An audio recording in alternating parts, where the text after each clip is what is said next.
What's up guys, Sergeant Freyberg here, and today we're reacting to the Battle of Greece once again. This time it's going to be about the Germans attacking. I mean, I think around this point the Germans are going to just slide through. Wait, let me check if my audio is working. Because I remember like last time, a few episodes ago, I posted a video and the sound was not on. But, yeah. Pretty much, the Germans are going to slide in through the Balkans, through Yugoslavia, and then they're going to get a bunch of allies, and then they're going to just go into Greece and try to kill them. And it's kind of sad, though, because Greece is starting to do good now and win against the Italians. Yeah, without further ado, let's get started.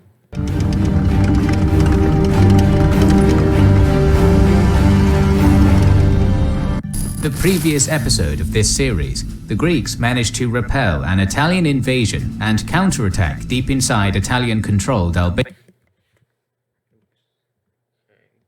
Benito Mussolini, the Italian leader and dictator, had been humiliated, and now it was up to Hitler to save the prestige of the Axis and to eliminate the last remaining Allied nation in continental Europe. Welcome to the third video in our series on the Battle of Greece. If you're interested in the history of this era, don't forget to check out our second channel, The Cold War.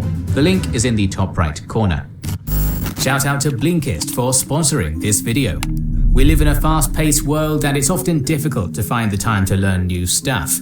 Our work and social life take up most of our time, so it's natural to think you don't have enough time to read a book, yet development went off. It was clear that not. I just want to look at the map right now. It looks so interesting. Whoa. Wait, I think I found an inaccuracy. Maybe I'm the one who's wrong. So I think France gave away part of their land in Syria, that little piece of land. Turkey. You can look at a modern map of Turkey and see that they have that land now. Maybe that happens later and I'm wrong, but I'm pretty sure they gave that land to them. Nazi Germany had become the dominant power in Europe. Debatable. You could... Actually, no. The Soviet Union was the dominant power in Europe, I think. I don't know. That's kind of debatable. You could also say the UK too, just because of their navy. And yeah. The only remaining nation yet to fall to Adolf Hitler's regime, Great Britain, was being heavily bombarded by the Luftwaffe, their colonial possessions in North Africa attacked by both the Germans and the Italians. Hitler thought that victory was assured, and for some time now he had been considering launching an invasion of the Soviet Union. For that, he would need the full support of his allies, Fascist Italy and Imperial Japan. The Balkan War had to end, so the Germans started working on their plan for an invasion of Greece, codenamed Operation Marita. In Greece, however, popular mood was changing. With their leader Metaxas gone, their morale dropped. The collapse of the economy, lack of food and good news from the front, and the increase in dead and wounded didn't help. Germany was the big darkening cloud on the northern horizon. The Greek commander-in-chief, Alexandros Papagos, addressed this situation and planned a joint offensive with the Yugoslavs and the British to crush the Italians before Germany could attack. The Germans feared that the British aircraft based in Greece would bomb the Romanian oil fields, their only source of oil on the Eastern Front. Wait, hold on, what? The Germans feared that the British aircraft based in Greece would bomb the Romanian Well, technically Hungary has a pretty good amount of oil too in Eastern Hungary. Oil fields, their only source of oil on the Eastern Front. They needed to secure their southern flank if they wanted to be prepared to face the Soviet Union. In March 1941, Hitler pressured Bulgaria and Yugoslavia to sign the Tripartite Pact and join the Axis. Furthermore, the that point, it's not really a tripartite pact then. The 12th Army was stationed on the Bulgarian frontier for the invasion, with the 5th and 16th Panzer Divisions on the border with Turkey to deter them from intervening. But I don't know why Turkey would intervene, though. I mean, first of all, they're trading with Germany and the rest of the Axis powers. And secondly, they're not really in the best position. They could easily just get double teams. Just like with Poland, with the Soviet Union and Germany. But on March 27th, Hitler's plans were thwarted by a coup d'etat in Yugoslavia. I heard about that. And then the Yugoslavians were like, no thank you, we're not going to be your ally anymore. And Germany was like, actually, yes you are. And then they invaded them quickly. The new Yugoslavian regime, assisted by the British, committed to the defense of Greece and assured they would protect the Struma Valley. To defend eastern Macedonia, the Greeks had constructed a chain of fortifications along the Bulgarian border in defense of the key center of Salonika. The 96-mile Metaxas line, named after their deceased leader, consisted of 21 fortification complexes, the largest one being Fort Rupel. Look at that. Again, I don't know if that's the best idea to try to fight on this really long front against probably the strongest land force in the world at the time. If I were them, I would just shorten the front line from the Yugoslav border to the Aegean Sea. This line, however, was poorly manned, as 12 divisions were needed and only 4 were assigned. General Konstantinos Bakopoulos commanded the wide freaking line. Eastern Well, to be fair, they did cut it off there at least. Macedonia Army section there, with the 7th and 14th Divisions to the east of the Strymon River, and to the west, the 18th and the newly assembled 19th Mechanized Division under General Nikolaos Lumbas, a veteran of the previous campaign. The rest of Papagos's forces were still on the Albanian front, preparing for a final offensive to push Italy out of the Balkans. Oh boy. On March 2nd, the British sent the W Expeditionary Force under General Sir Henry Wilson.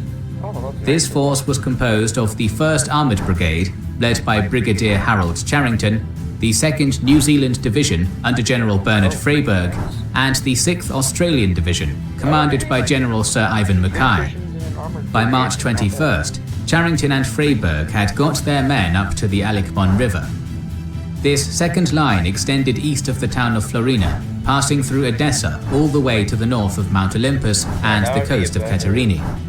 Although Papagos didn't want that would be a really good place to defend, actually. Look at all those mountains. To forsake Salonika, the Greeks supported them with the Central Macedonia Army section, composed of the 12th and 20th Divisions. Not willing to lose an Axis member, Hitler adjusted the plans of Operation Marita to also include the invasion of Yugoslavia. Many forces of the German 12th Army were redirected against the Yugoslavian-Bulgarian border, while the rest of the army would storm the Metaxas line. The plan was to overrun southern Yugoslavia, to outflank the Metaxas line and encircle the Greeks. Oh boy. There was a weak spot on the left of the Metaxas line, Mount Belis, where the borders of Greece, Yugoslavia and Bulgaria met. If breached, the Germans could be in Salonika in hours, cutting off the forces in the east. Furthermore, if the Monastir Pass fell to the Germans, the Greek army in Albania would be trapped and would have to surrender. For this reason, the possession of Monastir and the Axios Valley was essential.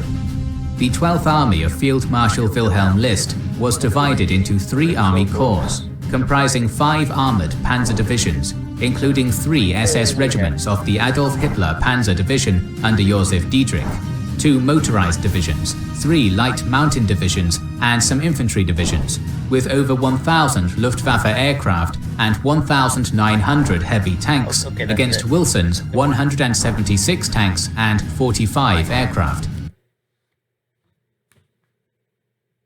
That's why you shorten the line. You're screwed. By April 5th, these forces had been successfully assembled. The only good thing about Greece is that they have all those mountains, though, and they're all this really jagged geography with rivers and mountains. So that's one good thing. At 5:15 a.m. on April 6th, the Germans declared war on Greece. At the same time, the invasion of Yugoslavia started with the bombing of Belgrade. List's motorized artillery began their bombardment of Fort Rupel and the adjacent forts. The 18th Mountain Corps, under General Franz Bormann, was tasked with assaulting the bulk of the Metaxas line at Rupel, while the 30th Corps of General Otto Hartmann had to advance towards the Turkish border and outflank the easternmost forts. Meanwhile, General Georg Stürmer's 40th Panzer Corps was commanded to storm southern Yugoslavia and take the key positions of Monastir and Strumica. Burma's 125th Regiment was the first to assault the Metaxas line, while the artillery was still pounding the Greek forts. Bits of the concrete superstructures began to give way under the relentless hammering, but Rupel's defenses proved to be surprisingly resilient after the bombardment, and Bokopoulos' forces managed to repel the initial German assault. In the east, Hartmann managed to outflank the Metaxas line and would capture the towns of Xanthi and Komotini a few days later. Rupel, however, was the adamantine obstacle to a general German advance, and Bokopoulos ordered that it be held until the last man. In the west, Stürmer sent the 73rd Division to capture Prilep, thus isolating Yugoslavia from its allies, and the 2nd Panzer Division to capture Strumica and outflank the Metaxas line. The panzers encountered little resistance and managed to occupy Strumica on the same day. In response, Lumbas shielded the town of Kilkis to avoid encirclement. On April 7th, the assaults on Fort Rupel resumed. The Germans were repelled again, but they managed to infiltrate positions around the fort and pinned down where the Greek guns were. To the west, the 2nd Panzer Division enjoyed much more success, as they repelled a Yugoslav counterattack and forced their way across the mountains, overrunning the thinly manned defensive line of Lumbas's forces south of Lake Doiran. Lumbas was forced to retreat, and Kilkis was occupied by the panzers, who continued south towards Salonika. In result, the Metaxas line had been completely cut off from the rest of the Greek defenses. Bokopoulos continued to resist, but his forces were exhausted. One day later, Salonika fell and Bokopoulos was forced to ask for a truce, which List accepted. The Wehrmacht would allow all captured Greek officers to keep their sidearms, and pledged that none of them would be sent to a concentration camp. The battle for Fort Rupel had cost the Germans more than 300 killed against 56 Greeks. But the majority of the Greek defenses were gone, and now the only one that could stop the German advance was Wilson. That's not gonna be happening. On the Albanian front, the Greeks launched the joint offensive with the Yugoslavians against the Italian. I have an even better idea. How about we move some of these troops over there? So that way your country doesn't collapse. Forces, aiming to advance into Durazzo and Valona. Yugoslavia is gonna capitulate, and the Germans are just gonna march right in, even if you do somehow take over Albania. Initially it went well, but after the fall of Skopje on April 7th, the Yugoslavians were knocked out of the fight. Oh, it's pronounced Skopje? I thought it was just pronounced Scope. Okay. General Gorgias Salakoglu, the commander of the Epirus army, kept advancing and fighting for a few days, but by April 10th, the news of the fall of Salonika forced them to stop the offensive and consider retreat. On April 15th, the Greeks started Why would you try to attack in the position you're in? That's ridiculous. Their withdrawal from the Albanian front, and by April they're withdrawing everyone. Oh god. 20th, they reached Greek soil again. Why'd you? You didn't have to retreat all of that land. Progress of a 5-month campaign had been undone in just 2 weeks. In Greece, the political and military establishments were struck by a defeatist paralysis. Even Papagos knew that the country was going to be occupied, and that he would be captured with the rest of his army. In Aliakmon, Wilson prepared his forces to hold the line, hoping that the forces in Albania would come to his aid. By April 8th, Prilep had fallen to the 73rd Division, and Stürmer's forces prepared to advance towards Monastir. The 9th Panzer Division defeated the Greeks defending the Monastir Valley and rallied for an offensive towards Kozani. The objective of the attack was to encircle Seleucuglu's forces in Albania and the British at the Alik-Mon line, and thus prevent both of them from linking up. At this point, Wilson's forces in Alik-Mon were starting an organized withdrawal to a new defensive position on Mount Olympus. Mackay's forces were charged with the defense of the key Klidi Pass, linking the towns of Vevi and Klidi, and had to gain as much time as possible. The 9th, reinforced with the SS Adolf Hitler Regiment, took Vevi on April 11th and launched the attack on Klidi the following day, using the same blitzkrieg strategy that had devastated France and Yugoslavia. Diedrich's SS regiment managed to push back the Australians and take several key hills, opening the pass for the German advance. The Greeks and Australians continued to heroically offer resistance, but were finally forced to retreat. The panzers now menacingly advanced against Mackay's retreating forces, but the appearance of Charrington's tanks at Ptolemaida saved the division from annihilation. Mackay suffered many casualties, but he had gained 2 days' time for the British retreat, although the Greek divisions there didn't withdraw fast enough and soon found themselves trapped at the Kleisora Pass.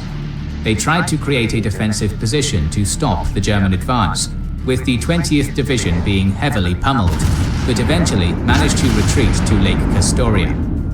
Back in Macedonia, the 30th Corps was tasked with occupying northeastern Greece, with the 50th Division securing Salonika and the 164th moving to occupy the Aegean Islands. This allowed Burma's forces to continue the advance and support Stürmer on the offensive. By the morning of April 14th, the spearheads of the 9th Panzer Division reached their objective of Kozani and established a bridgehead over the Alik-Mon River.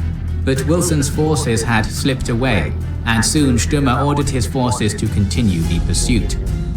On April 15th, the panzers caught the Greek 12th Division on the Sietista Pass and inflicted heavy losses, while Diedrich's SS forces annihilated the 20th You really expect to defend against like those tanks? Division at Kastoria. Diedrich then continued to advance south towards Ioannina, aiming to completely trap the Greek army in Albania. By April 19th, the SS regiment had captured Grevina and 1 day later attacked the Katara Pass, defeating the Epirus army and capturing Ioannina. Soon Seleucuglu realized the hopelessness of the situation and offered to surrender his army. As with the Macedonian forces under Pakopolos, Seleucuglu's forces were treated with great respect and were allowed to retain their sidearms and go home after the end of the campaign. This, however, knocked out the remaining Greek forces. Wilson was now alone in the task of defending Greece. He created his new defensive line at Mount Olympus while preparing his forces for another withdrawal through Larissa, this time to the pass of Thermopylae. This line extended from the coast at Platamon to the Servia Pass, passing through Olympus. Wilson deployed the 4th and 5th New Zealand Brigades and the 16th Australian Brigade for the defense of this position. From Salonika, the bulk of the 18th Corps captured Veria and Edessa on April 11th and Katerini on April 14th, standing just in front of the Olympus line by the start of the offensive. With the arrival of Stürmer's panzers 1 day later, the attack on Mount Olympus started. The Germans were held off there for the next 3 days by the heroic British forces, who fought them tooth and nail. But when the Italian army took back Koche on the Albanian front, Wilson finally feared a total encirclement and ordered the retreat on April 17th, only suffering light casualties. After crossing the Peneios River, the Australian 16th and the New Zealand 21st Battalion, under Brigadier Arthur Allen, made a last stand at Tempe Gorge, a key point just in front of Larissa. They needed— So I guess the Greeks just don't exist anymore? Did their entire army everywhere just surrender? Oh my gosh. to hold the Germans off until April 19th. The German 6th Division marched across the mountains and emerged at the exit of the Tempe Gorge, only to find the bridges and ferry demolished and the railway track blocked. The tired mountain troops were met by heavy machine gun fire from the south bank of the river. By nightfall, the first panzers crossed the river, but they were bogged down in a swamp while trying to bypass a road demolition. On the morning of April 18th, armored infantry crossed the river on floats, while the 6th troops worked their way around the New Zealand battalion. The battalion was annihilated, and Allen's forces had to retreat. One day later, Burma's forces entered Larissa and took possession of the airfield, where the British had left their supply dump intact. At the same time, the Greek government was shocked when Prime Minister Alexandros Korizis committed suicide. On April 21st, the port of Volos fell to the German advance. All seemed lost for the defenders, and finally Wilson started to prepare for an evacuation to Crete, which started 3 days later. On April 15th, the 40th Panzer Corps were reinforced by the victorious 5th Panzer Division from the invasion of Yugoslavia, arriving in Grevena on April 19th. From there, the panzers advanced southwards via Kelebeka towards Lamia. Meanwhile, the battered 9th Panzer Division was assigned to the reserves. In just 2 days, the 5th reached its objective and linked up with Burma's 18th Corps.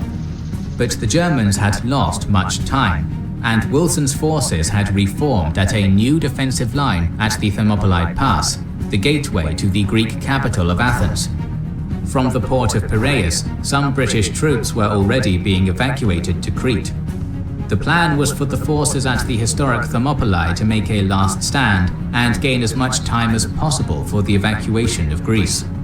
The defense line consisted of light field fortifications, the construction of which did not seem to have progressed beyond the initial stage. Freyberg's 2nd New Zealand Division was given the task of defending the coastal pass, while Mackay's 6th Australian Division was to hold the village of Bralos. By April 22nd, a flying column of the 5th Panzer Division, supported by well-camouflaged artillery and single tanks, was attacking the Thermopylae positions that were defended by British infantry. The initial German probing attacks were without success. On the next day, a wide enveloping movement was undertaken by the 6th Division, crossing the difficult terrain west of the British positions. This operation took place simultaneously with another outflanking maneuver performed by a tank-supported motorcycle battalion advancing via the town of Molos.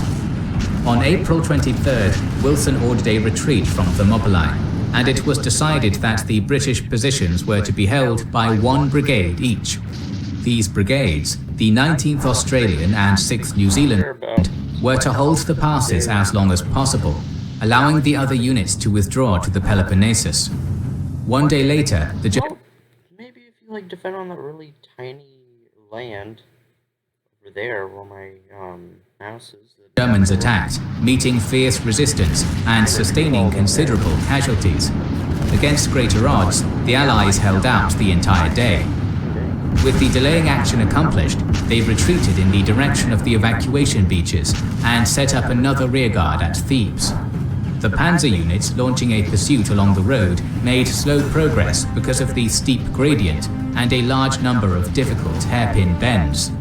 But from Lamia, Burma had sent a motorcycle battalion of the 2nd Panzer Division to cross to the island of Euboea and seize the port of Chalcis.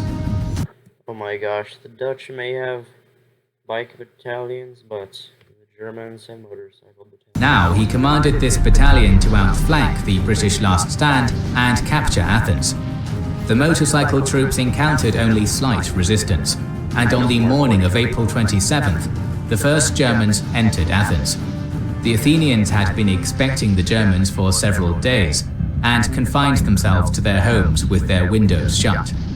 The fall of Greece was now an established fact, with the Germans raising they didn't even try to defend on Peloponnese. The Nazi flag on the Acropolis. At least I think that's... Is that island? Is that little place called Peloponnese? At the same time, 2 battalions of the 2nd Parachute Regiment dropped at the Gulf of Corinth in an airborne operation, attempting to trap the British at Athens. By this time, however, most of the British troops were already on the Peloponnesus for their evacuation. The airborne seizure of the Isthmus of Corinth had been coordinated with a drive across western Greece launched on April 25th. Dietrich's SS regiment advanced from Ioannina in a thrust along the western foothills of the Pindus Mountains, via Arta to Messalonkion, and crossed over to the Peloponnesus at Patras in an effort to gain access to the isthmus from the west.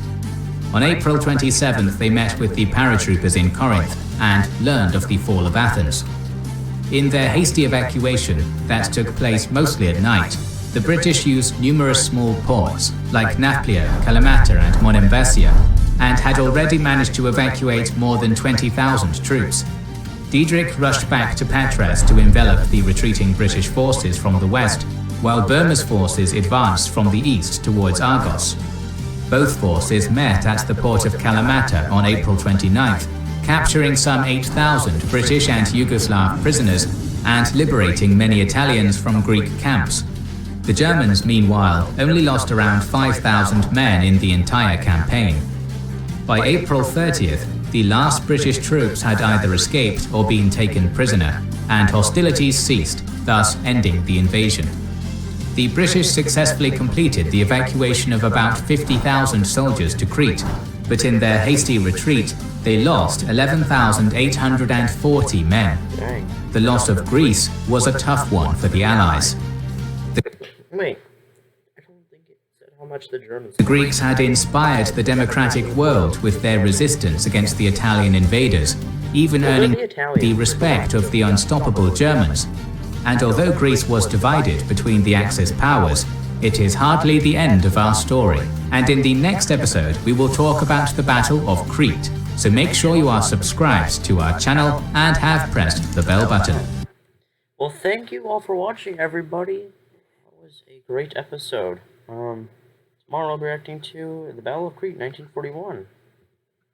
So yeah, goodbye. Hello everyone, if you enjoyed this video, make sure to like it and subscribe to my channel. And turn on the notification bell thingy. And if you didn't, then make sure to leave a thumbs down. Oh yeah, that would be greatly appreciated. And while you're at it, go ahead and watch my other videos. They're probably just as good, then if not better than this one right now. Except for my oldest videos, don't watch those. And, subscribe to these people down here, my fellow sergeants. They're other YouTubers that I either know or I have in high regards. Yeah, even my cat agrees. So, thank you for watching, and have a great day.